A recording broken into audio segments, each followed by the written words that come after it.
ከአምስቱ የስሜት ህዋሳት በዋናነት የሚጠቀሰው አይናችን በተለያዩ ምክንያቶች ሊታመም ወይም ሊጎዳ ይችላል። በተለይ ዳውን ሲንድሮም ሲኖር የአይን ህመም ተጋላጭነት ይጨምራል።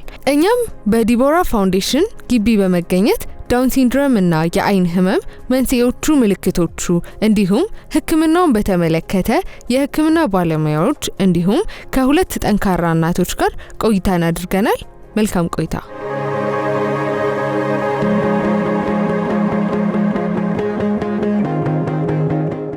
ዳውን ሲንድሮም ያላቸው ልጆች ብዙ ጊዜ ተያይዘው የሚመጡ የጤና ችግሮች አሏቸው። የልብ አለ፣ የአንገት በላይ አለ፣ የአይንም እንደዚሁ ከሚመጡ እንትኖች ከዳውን ሲንድሮም ጋር የሚወለዱት ልጆች እስከ 60 እስከ 70% የሚሆኑት ተያይዘው የሚመጣ የአይን ችግር አለ ማለት ነው። ሁለት ናቸው፣ ሲትራ ፈቱና ራማ ፈቱ። ሲትራ 15 ራማ ደግሞ 13። ረከፍ ካሉ በኋላ ነው ቲቪ ምናምን ሲያዩ። አሁን በተለይ ትንሿ እንደዚህ ብላ በጎን ነበር የምታየው። በዛ ምክንያት ነው ያወቅነው እና አይኗ እንባ ያፈስ ነበር። ከዛ የጳውሎስ ላይ የአይን ሰረሰር ተሰራላት። በዚህ በትምህርት ቤቱ አማካይነት በዲቦራ የአይን እንባ ሰረሰር ከተሰራላት በኋላ እንባው ቆሟል። ግን የእይታው ነገር ችግሩ እንዳለ ሆኖ ከዛ በድጋሚ ደግሞ ታከመች። መነጽር ታዘዘላት። በዛ ምክንያት ያው መነጽሩ ደግሞ ማረግ አይወዱም። የመጀመሪያ ቀን የሰበረችው አንዷን ጥላው መጣች። በድጋሚ ሌላ አሰራው፣ እሱንም ሰበረችው። አትወድም መልበስ አትወድም። ልጄ ረዴት ታደለ ተባላለች። በልጄ አማካኝነት ነው እዚህ የመጣሁት። ያው ልጄ አይኗ ህክምና ልጄ 22 አመቷ አሁን ሰኔ 21 22 አመቷ ነው። እዚህ ከመጣች 3 አመቷ ነው። የአይን ህመም ያለባት እዚህ ታክማ ስትመረመር ሁለቱም አይኗ ሞራ እንዳለበት እዚህ ትምህርት ቤት ከገባሽ ነው የታወቀላት። አሁን ከነሱ ጋራ ሚኒሊክ ሆስፒታል ተልከን በሪፈር ያው ምርመራ ተደረገላት በትምህርት ቤቱ አማካኝነት። እዛ ተጣርተን ሄደን ምርመራ ሲደረግላት ሁለቱም አይኗ ሞራ እንዳለው ነው። አሁን መነጽርም ታረጋለች፣ መነጽርም ታዞላታል። ያው አይኗ ሞራው መነሳት ስላለበት አሁን 2018 ጥቅምት ላይ ቀጠሮ አላት። በዛን ጊዜ እናደርገዋለን። ምናልባት ደግሞ በአጋጣሚ ሆኖ እይታዋን ከከለከላት ቀጠሮ እንዳትጠብቁ ይዛችኋት መታችሁ ይሰራላታል የሚል ነው። አሁን ሚያዝያ 18 ቀጠሮ ነበራት። እንደዛ አይነት ኢንፎርሜሽን ነው ያለን እና ያው ቀጠሮ ይዘን መተናል ኦፕራሲዮን እንደምትሆን ማለት ነው።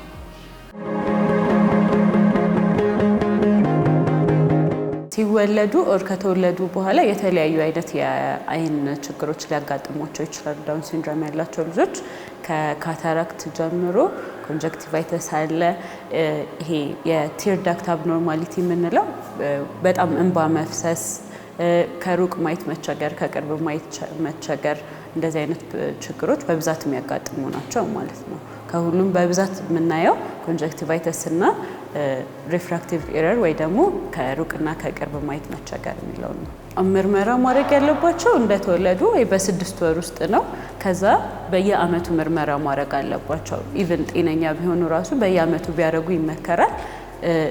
እንደታዩ ደግሞ ከ6 ወር ላይ ኦር መጀመሪያ የታዩበት ጊዜ ላይ የተለያዩ የሚያስፈልጋቸው እንትኖች ካሉ ከዛ እንደ ሐኪሙ ቀጠሮ በየጊዜው መታየት ይኖርባቸዋል ማለት ነው። ህክምናው በጣም ጥሩ ነው። ለምን አሁን አይን እንባዋ የሚፈስ የነበረ ራሱ ቆሟል፣ የለውም። ግን ያው መነጽሩ ብታረግ ኖሮ የበለጠ ጥሩ ትሆን ነበረ።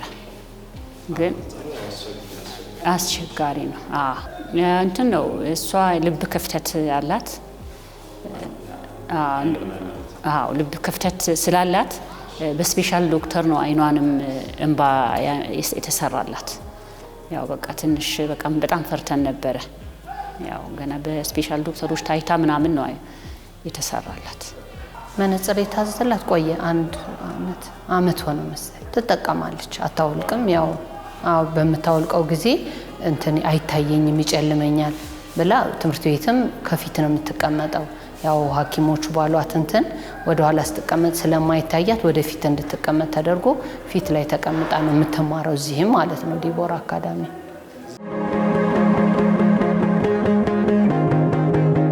ዳውን ሲንድሮም ያላቸው ልጆች እነዚህ የአይን ችግሮች እንደ ሌሎች ልጆች እንደ ችግር አያዩዋቸውም። አሁን ከሩቅ ማየት መቸገራቸው ከቅርብ ማየት መቸገራቸው እንደ ችግር አይገልጹትም። ወይ ደግሞ እንደ ችግር ቢያውቁት ራሱ ለመግለጽ ይቸገራሉ። ይሄ እንደዚህ የከበደኝ ነው የሚለውን ለመግለጽ ይቸገራሉ። ስለዚህ ወላጆች ወይም ደግሞ አሳዳጊዎች ማየት ያለባቸው የተለያዩ እንትኖች አሉ፣ የተለያዩ ምልክቶች አሉ። ከነዚህም ውስጥ አንደኛ አይናቸውን እንደዚህ የሆነ ነገር ለማየት አይናቸውን መጨፈን፣ እንደዚህ አይናቸውን እንደዚህ አድርገው ማየት ወይ ደግሞ እንደዚህ ከኖርማሉ የተለየ የሆነ ነገር ለማየት አንገታቸውን ዘንበል የማድረግ ነገር፣ ላይት ሴንሲቲቪቲ በጣም ብርሃን ላይ ማየት መቸገር፣ አይናቸው ቶሎ ቶሎ ማልቀስ እና የተለያዩ አይነት ምልክቶች ሲያዩ ማለት ነው። እነዚህ ናቸው ብዙ ጊዜ ምልክቶች። የአይን ህመም ስትሄድ በቃ ልክ እንደ ጉድጓድ ነው የሚታያት። ተረጋግታ አትሄድም። በቃ ዱብ ዱብ ብላ ነበር የምትሄደው። በጣም ይርቃት ነበረ። ከዛ መነጽሩ ሲታዘዝላት አሁን በጣም አሪፍ ነው። ግን ያው እሷም አትወድም። ትምህርት ቤት ብቻ ነው የምትለብሰው። ገና ከቤት ልክ ስትገባ ነው መነጽሩ አውጥታ ቦርሳ ውስጥ የምትለብሰው የምትጨምረው። ወደ ትምህርት ቤትም ስትሄድ ከቤት ስንወጣ ነው መነጽሩ የምትለብሰው። በጣም አስቸጋሪ ነው። አትወድም እሷ ራሱ መነጽር መልበስ። ግን ከዛችኛዋ ትሻላለች። የምትሻለው እሷ ናት። እሷ ቢያንስ እንኳን ትምህርት ቤት ትጠቀማለች። የከለላት እየመጣ ነው። ጥቁሯ ላይ እየደረሰች ነው። ያው ኦፕራሲዮንም ሆኗ ማይቀር ነው። እይታዋን ከከለከላት ቀጠሮን አትጠብቁ ትምጣ ብለውኛል። ያው እንግዲህ እየጠበቅን ነው። እስቲ አሁን ደህና ነኝ ነው የምትለው።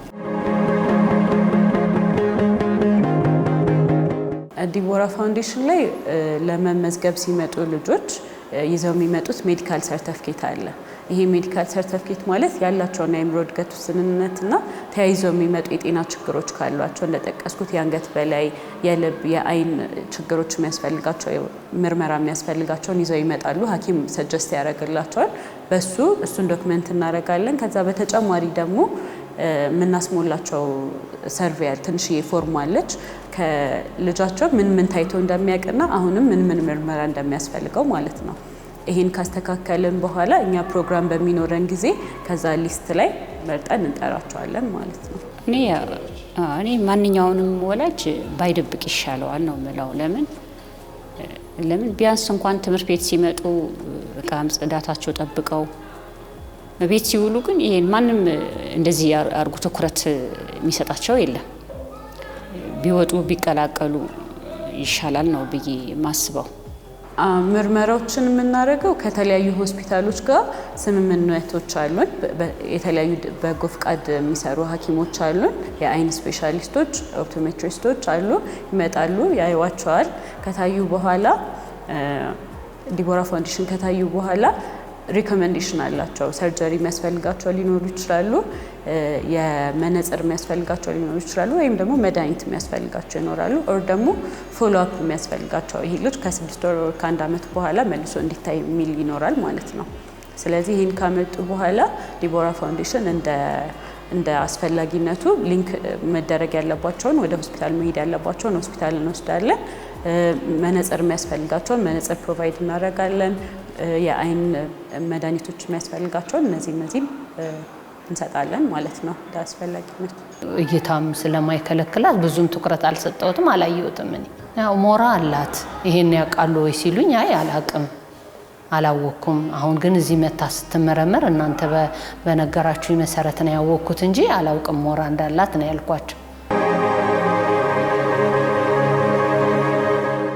በዳውን ሲንድሮም እና ተያያዥ በሆነው በአይን ህመም ዙሪያ የጀመርነው ፕሮግራም እንደቀጠለ ነው። መልካም ቆይታ።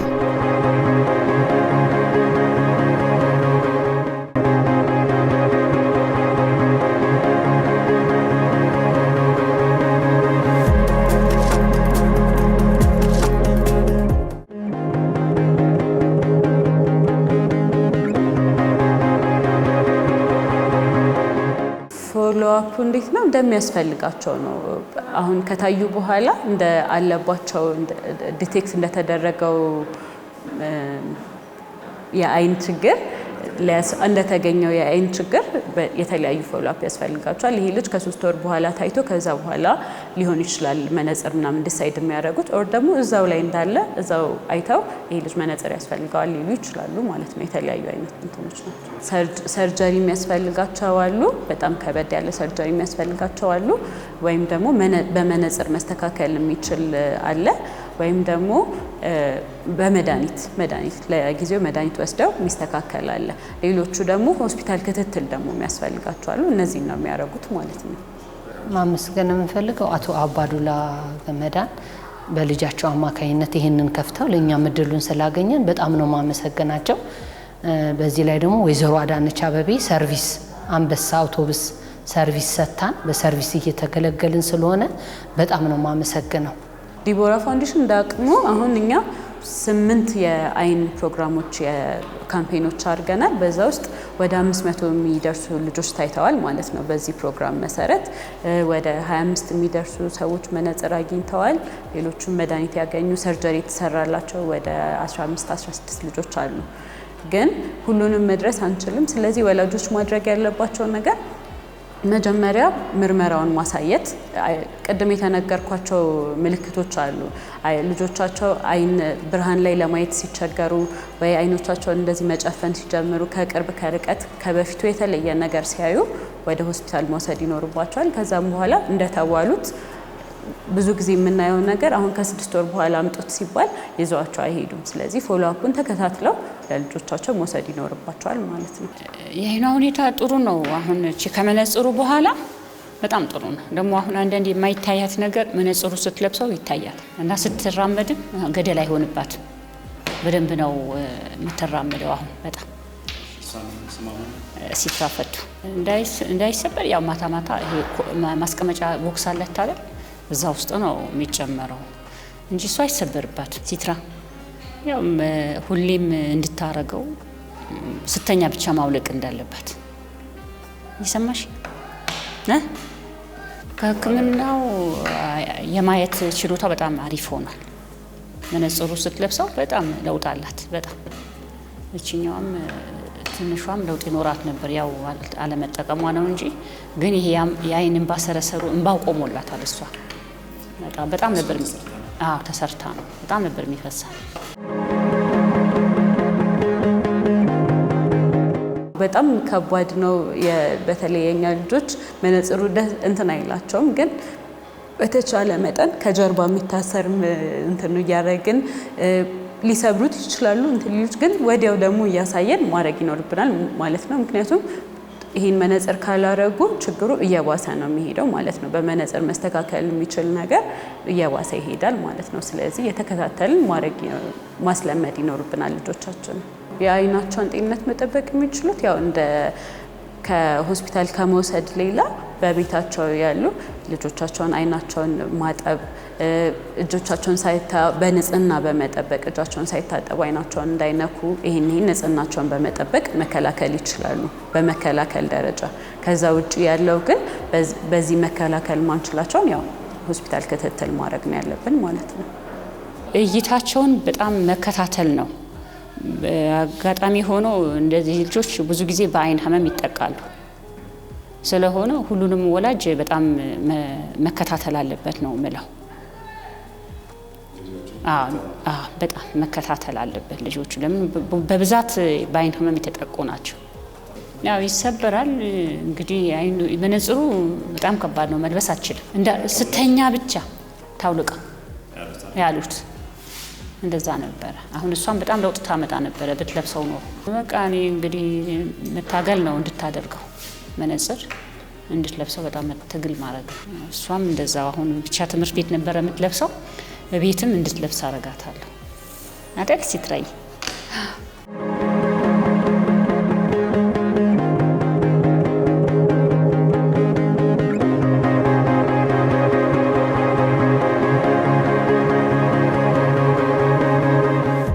አንዳንድ ወላጆችን ቤት ደብቀው የሚያስቀምጡ ሊኖሩ ስለሚችሉ እኛ የእግዚአብሔር ስጦታችን ናቸው። ይሄ ለማንም ሰው ያልተሰጠ ለኛ የተሰጠ ስጦታ ስለሆነ አምላኬን ፈጣሪን አመሰግነዋለሁ። እኔ እቺን የመሰለች ልጅ ስለሰጠኝ እግዚአብሔርን አመሰግናለሁ ፈጣሪን እና ባካችሁ ወላጆች እንደዚህ አይነት ልጆች ያሏችሁ ወላጆች ልጆቻችሁን አውጡ። እንደኛ ልጆች ተምረው አሁን የኛ ልጆች ተመርቀው ስራ ለመያዝ እቅድ ላይ ናቸው። እንደኛ ልጆች ወጥተው ከሰው እኩል አብረው ወጥተው ገብተው ማየታችን በጣም ትልቅ ነው የሚያስደስተን። እና ባካችሁ እነዚህ ቤት ያስቀመጣችሁ ወላጆች እነዚህ እግዚአብሔር ስጦታዎች ናቸው፣ አትደብቁ ነው የምለው እኔ። አውጧቸው፣ ይማሩ፣ ከሰው ልጅ እኩል ወጥተው ይግቡልን ብዬ መልእክቴን አስተላልፋለሁ ለወላጆች። ትምህርት ቤቱን እንዳለ ዲቦራ አካዳሚ ሁሉ በጣም ነው ማመሰግነው። በተለይ ደግሞ ጋሼ አባዱላ በጣም እስከነ ሙሉ ቤተሰቡን በጣም ነው የምናመሰግነው። ያው ልጆቻችን ይሄን ትምህርት ቤት እድል ያገኙት ያው በሳቸው ምክንያት ነው እና በጣም ከልብ እናመሰግናለን። እድሜ ይስጥልን። ልጆቼ ደግሞ በጣም ነው የሚወዱት ትምህርት ቤቱን። ቢያማቸው እንኳን መቅረት አይፈልጉ። ገና ጠዋት 12 ሰዓት ነው ከክፍል ቦርሳቸውን ይዘው የሚወጡት። ቢያማቸው ራሱ በቃ ተሻለን ነው የሚሉት እና በጣም ከልብ ነው ማመሰግን። ሚሶቹንም ጭምር ሙሉ በጣም እናመሰግናለን። በመጨረሻ ለወላጆች መናገር የምፈልገው ነገር በልጆቻቸው ላይ ቅድም የተናገርኳቸውን ምልክቶች ይህም ማለት አይናቸውን መጨፈን፣ ከሩቅና ከቅርብ ማየት መቸገር፣ ላይት ሴንሲቲቪቲ ወይ በብርሃን ማየት ሲቸገሩ ወይ አይናቸው ላይ መንሸዋረር ሲያዩ በፍጥነት ወደ ሆስፒታል ወስደው ማሳከም ይኖርባቸዋል። ከታከሙም በኋላ ፎሎ አፓቸውን ወይም ክትትላቸውን ሳያቋርጡ በተቀጠሩበት ቀን እየሄዱ ማሳከም ይኖርባቸዋል ማለት ነው። እርግጥ ነው ዳውን ሲንድሮም ያላቸው ልጆች ብዙ ጊዜ መነጽር ማድረግ አይፈልጉም፣ እንትኖችን ጠብታዎችን ማድረግ አይፈልጉም። ግን ለጤናቸው ሲባል ይሄንን እየተከታተልን ማድረግ ይኖርብናል ማለት ነው እንደ ቤተሰብ። አላዲስ ከደረ አባላለሁ። እሺ መነጽር ካረግሽ በኋላና ከመነጽር በፊት እይታሽ እንዴት ነበር? ጥሩ ነው። ከመነጽሩ በፊት እንደሚያምሽና እንደሚከልልሽ እኔ በጣም ያመኛል በደንብ። አሁን መነጽሩን ካረግሽ በኋላ ካረግሽ በኋላ እንዴት ነው እይታሽ? አሁን ጥሩ ነው በደንብ አያለሁ። አሁን ጥሩ ነው። መቼ ስንት ሰዓት ጀምሮ ነው የምታረጊው? ጠዋት እስከ ማታ? እስከ ማታ ስተኛ ልዩ አለቃለሁ።